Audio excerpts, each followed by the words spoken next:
That is Falcons out of the picture in 11th. It was a doomed position to begin with. Here, though, comes Cerberus. The charge on into 4 AM, and they know they need to make amends for how they started the day. They were on 0 points longer than any other team. But Cerberus are not a team that's going to be denied for long.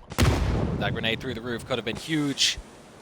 Did some good damage, but not quite enough to secure any knocks. Now 4 AM know that the pressure is coming. Hiding behind whatever hard cover they can find, and with the south side seemingly clear, Bleed is starting to put some pressure towards this as well.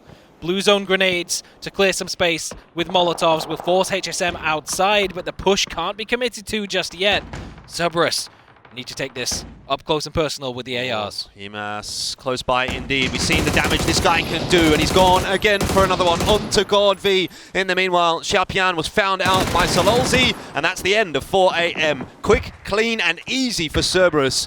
Exactly what we've become used to. You really got to ask the question, why did they bother throwing all that explosive utility? All those blue zone grenades, Molotov's grenades didn't get the job done. They just walk in with ARs and wipe. You know that you're not going to be getting one of the premium positions to rotate into. And you avoid stuff like this. Early rotations straight into another team contending the same kind of path that they're pushing into. Gen G come face to face with Cerberus. They thought they were able to dodge some of the threat, dodge some of the pressure by turning away, but HaiSaki comes into play, and in particular if a team is making a wrap around the coastline behind you like Gen G is trying to make happen, but Hakatori will get the knock out of the vehicle before it can occur. Happy gets caught out, almost getting the drop on HaiSaki, but this time it's him who will be traded out for a teammate. Side gets the drop, but he trades it back. Yeah, lots of frags going out down the map.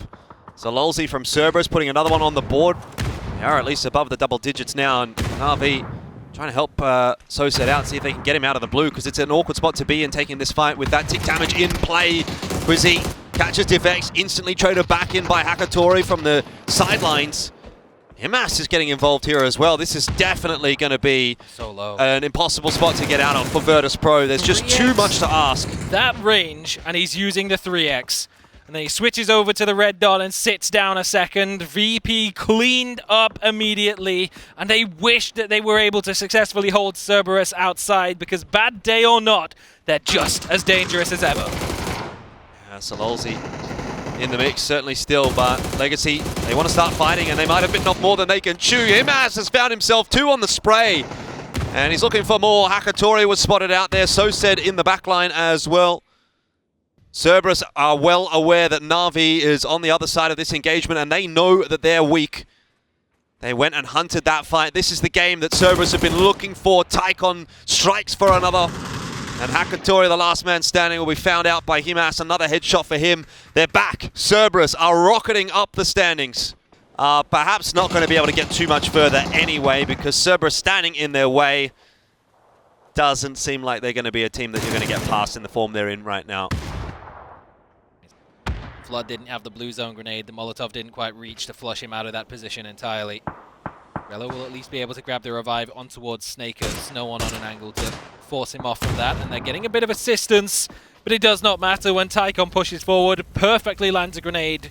New Happy, hearing the dinner bell ringing. Rello burning alive.